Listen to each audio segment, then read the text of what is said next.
a gathering that we are, do a conversation in a very informal way, talking about quant technologies. So our first proposal, me and Dario, we are organizing this quantum processing. So we try to find scientists in São Paulo, mostly, that would be able to discuss new technologies and new trends related to quantum processing, either be on the algorithm point of view or in terms of implementation. So we think that this discussion, joining point of view from theoretical physicists and also from the experimentalists, would be interesting for us. So I hope everybody enjoys the day. So even though this is an informal meeting, we think that the best way to go is that our speakers, they speak for 20 to 30 minutes and with no questions at this point. So we will first have, the first speaker will be Diogo. Afterwards, I think it's Pierre. And then at the end, we will have Felipe. And then afterwards, we go for the coffee break. And then we come back for a round table where we will have the discussions and questions from your part. So please keep your, mark your questions. So then when we come back after the coffee break, then we will have a discussion in a more informal way.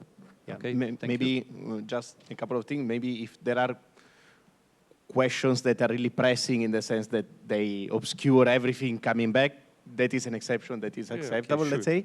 Yeah. And the other thing, for people in the chat, if there are questions, please ask the questions here in the chat. I'm watching the chat, so I can keep track of what is going on.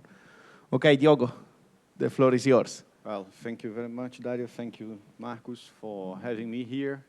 And then my name is Diogo, and I'm part of the São Carlos Institute of Physics from the University of São Paulo. And I'll tell you a little bit about the variational quantum algorithms. This is a kind of recent research in our group, and we have the very first results on the last couple of months. And then it's interesting because, and what attracted me in studying these variational quantum algorithms is because it's a kind of computation, quantum computation, that uses hybrid systems. Hybrid in the sense that we have one part of the algorithm that depends on the quantum and one part of depends on the classical. And then we still need the usual computers that we have for the optimization of some parameters. And optimization is something quite important that nature usually wants to optimize things, optimize energy, optimize anything. You can find many examples in nature of that optimization has some importance for the chemical aspects and for the biochemical aspects and even for physical systems. So the idea of my talk is to give some motivation for quantum computing, specifically going to these variational quantum algorithms.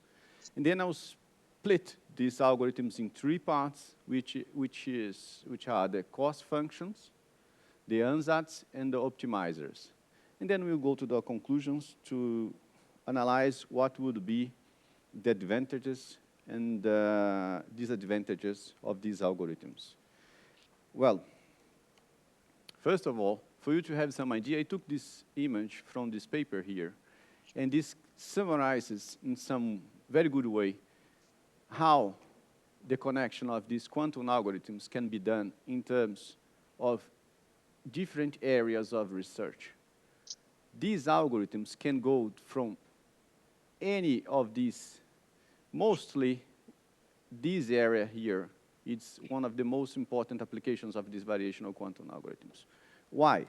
As I told you before, nature wants to optimize things, and then we want to find, for example, the optimization of a protein, its lowest energy conformation that can give you some biochemical action. So the idea of these algorithms is to look for optimal solutions, minimizing some function where this function is related to the problem you want to solve. It's tailored to the problem that you want to solve. So the idea, but this can be done, for example, using combinatorial optimization also. But mostly what we have done in my group specifically was related to these areas here. You see that you can have these also for machine learning, and then you go for new frontiers in some areas of quantum information processing. We are having, as you can see here, an immense growth on the results, on the number of papers appearing in arXiv, which is this repository of papers that we have. And then mostly using this, you can see here,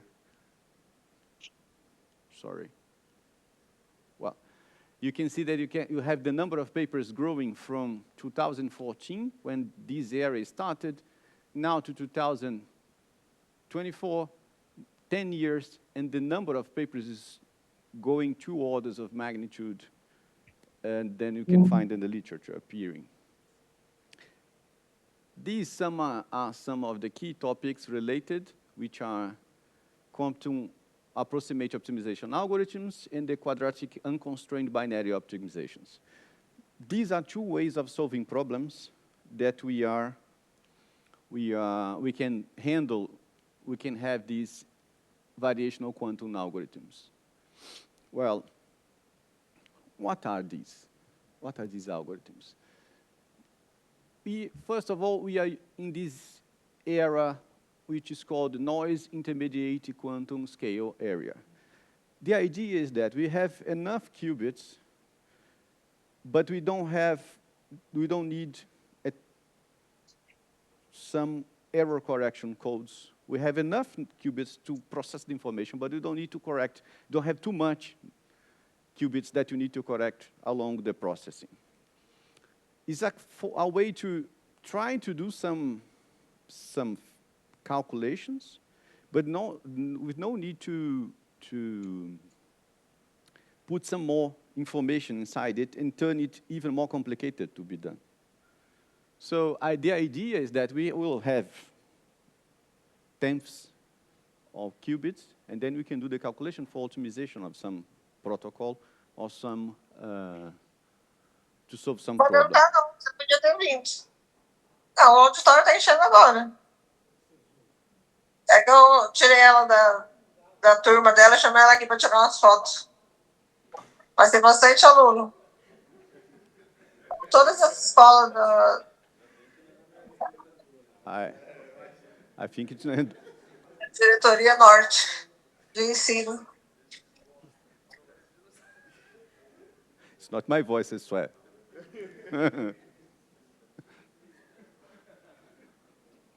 It was funny. Sorry, guys. Have some invasion. Let me check if I can do this from here.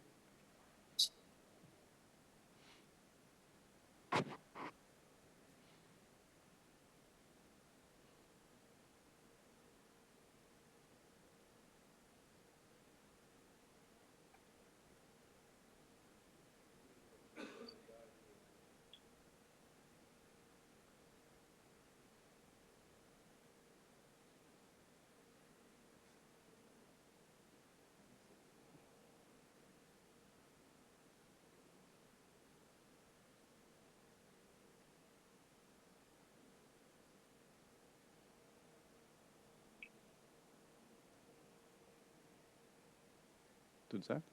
Sim. Obrigado. So let's continue. Well, then these algorithms can be divided in 2 steps, in 2 parts. The first part is related to the quantum part. And this quantum part is associated to the state preparation, to the transformation of the state. Você quer ficar aí ou você quer me dar um host lá para eu colocar Vou colocar você como host. It's not me again. Pode ser co-host. Esse também ICTP-SAIFR co-host também, certo? Let's wait a little bit more. É o auditório. Eu vou monitorar.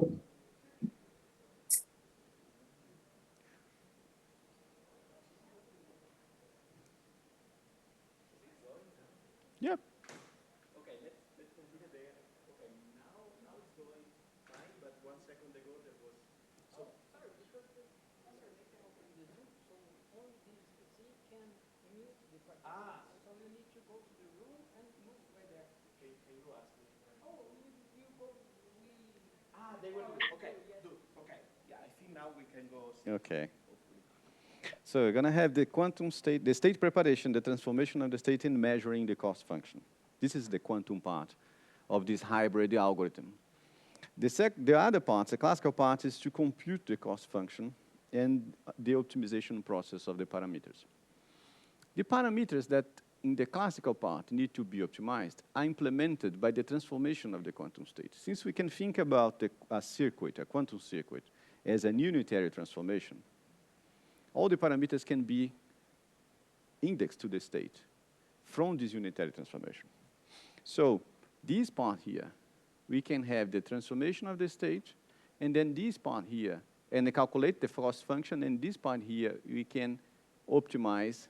And after this optimization, we can plug the new values here and keep going on the transformation again and going back, trying to optimize this cost function. Well, this is well known for most of us who have done some numerical calculations at some point. Oi? So not me again. Tá bom, vou colocar. É você quem? ICTP-SAIFR? Tá bom.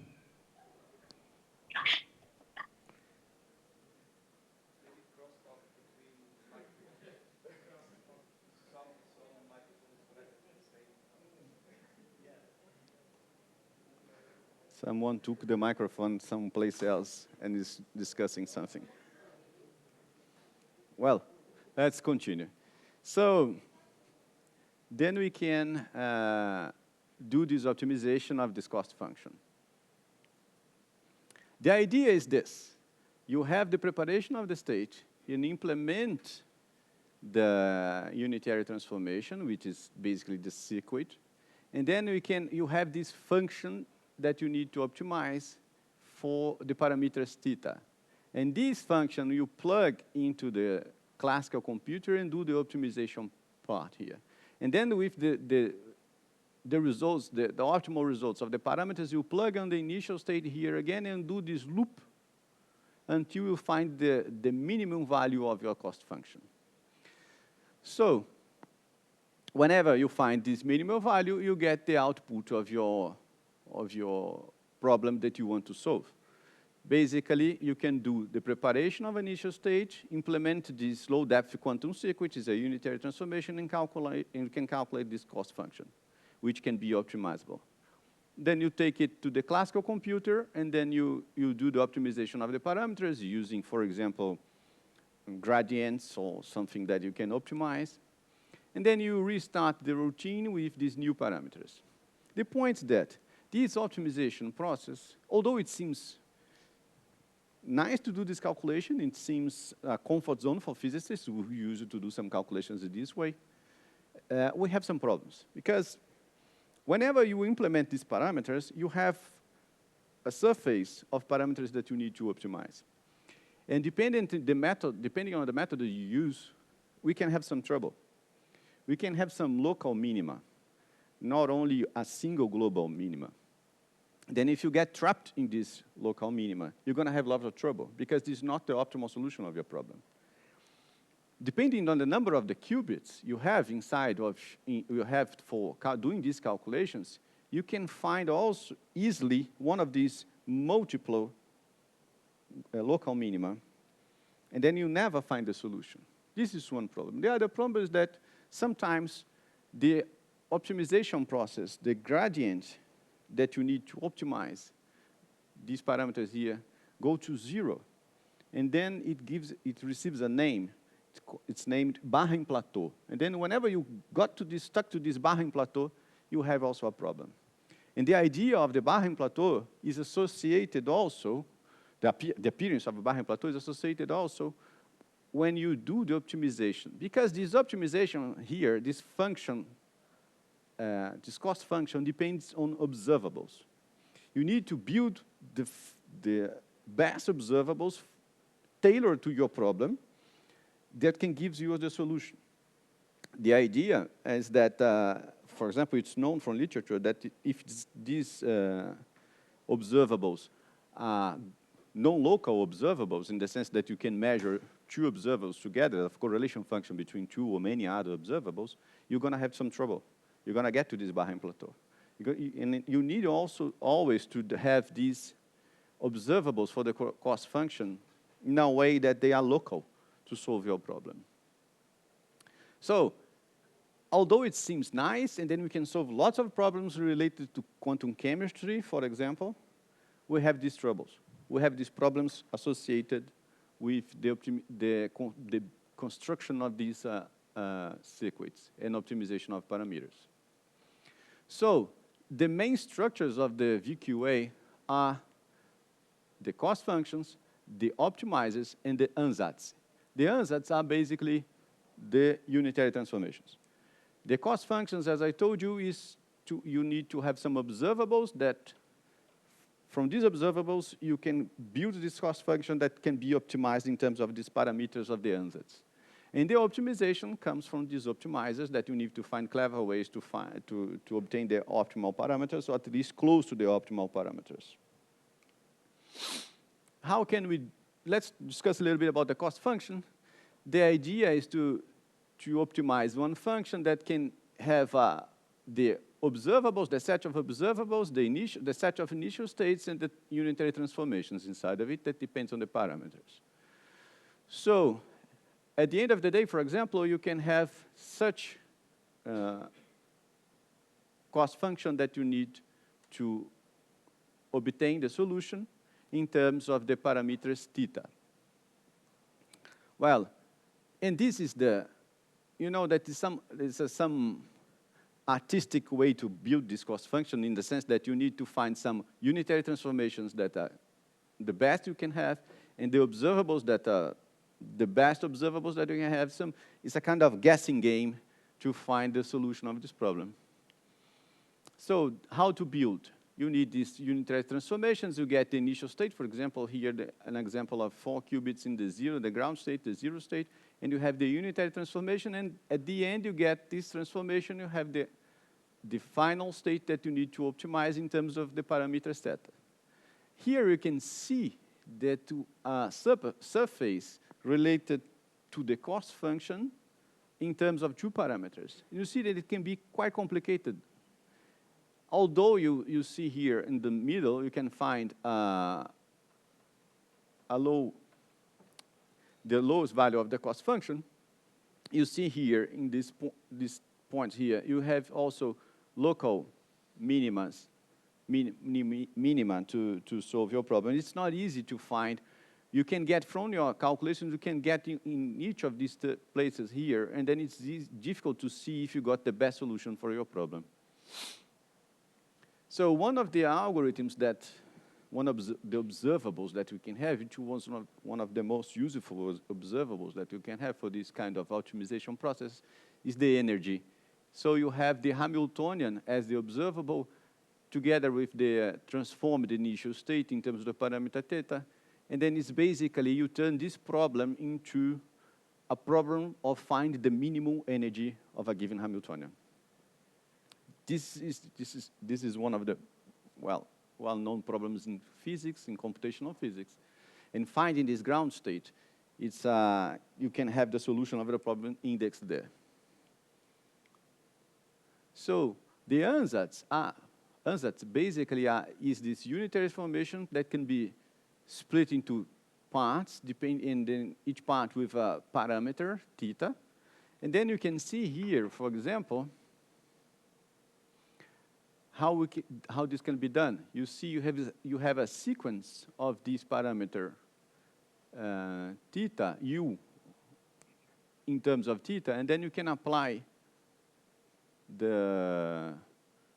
unitaries, and each unitary can be a complex construction related to 2 or 3 qubits gates and C0 gates, Toffoli gates, and the connection between these, and then you can have the transformed state here. So whenever you have this combination of unitary transformations, you can say that you have your answers. This is always a unitary transformation.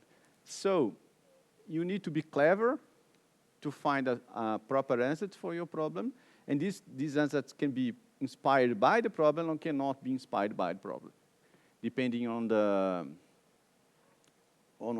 what you want to do with your calculations. And as I told you, at the end, you're going to have a bunch of parameters to be optimized here, and this hypersurface that you need to find for the minima. Well, examples of these, we have these hardware efficient answers. You have this KAOA. You have the adaptive VQA, VQE answers, and the HVA, which are basically different forms to build these unitary transformations to find this parameterized state that you need to optimize. For you to have an idea, these are the smaller parts of these different 4 examples of unitary transformation that you can have, and you see that the parameters will be indexed in each part of the circuit, and depending on these are basically unitary rotations of a single qubit. And these are with 2 indexes here are conditional rotations on both qubits, for example, here in the central qubits, so you have these 2 qubits here. I'm giving some examples of pairs of qubits, but it can be extended for more qubits, of course, for 20 to 50 or 100 qubits even. So as you can see, this can be quite complicated very easily because you can have lots of parameters to be optimized to find the best solution. And these are just some examples of unitary transformation that you can have. You have a plethora of possible unitary transformations for these problems. For you to have an idea how complex these problems can be, the number of parameters that in terms of the number of qubits we need to optimize here for you to see. And the layers are the number of unitary transformations that as I showed you before. So it can be quite hard to solve a problem because you need a lot of effort from your computer to do the calculations. Well, but we can always find some different type of solution, and one way to do it is to when you transform your circuits, all these circuits, to graphs. See, you can have unconnected graph here, linear connection graph, ring connected graph, star connected graph, and full all-to-all connected graph. The connection between the graphs, the connectivity of the graph are given by the CNOT gates. So you can try to find a unitary transformation, or at least a layer of a unitary transformation, depend on the number of connectivities you can have. So you turn this problem of finding a unitary transformation trying to find the optimal graph for your problem. See, and then you can optimize the cost function. For the solution, this can be the initial state, a ground state for the calculation. So, as you see here, the number of CNOTs we can have on your systems, and then these are the structures of the graph that need to be optimized. And depending on the graph, you can have a better solution for your problem. But moving now to the optimizers, just to be on time, and I'd like to talk about this paper, which amazed me a lot. And basically, this paper is telling us that, okay, we can have all these good solutions for your problem. You can tailor your solution to a given problem. You can have an optimization of parameters. You can find the local minima. You can try to optimize everything. But what these 2 researchers showed is that even if you have the perfect scenario, it will always be very difficult to find a solution because the training, and the training means this loop for optimization is an NP-hard problem. It's a class of complexity problems that unsolvable. You cannot decide if you have a solution on this or not. So although you can have good solutions, you will never know a priori if you give you a good solution or not. So what I'm telling you is basically that it's a wonderful technique to do some calculation, and it's related to all the physical problems that you had along the history of physics when you do numerical calculation. You can turn it to biological problems, to chemical problems, and you can try to find some solution, but you must always remember that it's an NP-hard problem. It's not possible to solve. Não sei ainda, eu acredito que sim. Porque a Nani falou que ela ligou aquele dia lá na igreja, e daí ia ser dia 21. Só que não necessariamente precisa fazer dia 21. A única coisa é que esse é o último dia para fazer antes do final do ano, entendeu? Aí, se não for fazer nesse... So, you need, it's always an NP-hard problem, the complexity class of these solutions. And it is related to the loop of optimization. It's not dependent also only on the ansatz, on the circuit that you implement, but it's related to the optimization process in itself. And in this paper, it's a very nice paper, but these guys are showing exactly this. They give some solution and some paradigmatic examples to show that these unsolvable problems. No, it means that it's good, but it won't be good for anything, just for some classes of solutions. So the conclusions are, it's a well-known problem in physics, the optimization, classical optimization in computers. For example, statistical mechanics have done this and have lots of solutions for this kind of optimization problems. If you go to, for example, network, if you go to network solutions, you can have this. If you can use here machine learning, for example, for the optimization process. And then you can have all these applications for any area, for many areas of research. And this is receiving lots of attention in the literature for the recent years. But it's not the final answer. We need to understand more what's going on with these guys. You have some bottlenecks in each step of this optimization process. You have the bottleneck related to the circuit that we want to implement. We have the bottleneck related to the optimization you want to look for to understand this.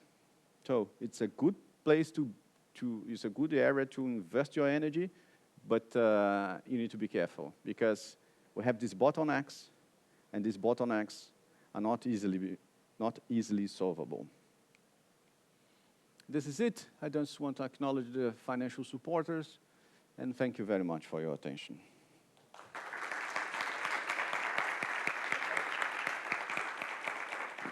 Okay, thanks a lot, Diogo. So, I mean, very appropriate for a talk on noisy quantum computer having a noisy talk, right? So, I think we can go straight with the next speaker, and then we do everything at the end, right, Marcos? Yeah. So now, let's see. So,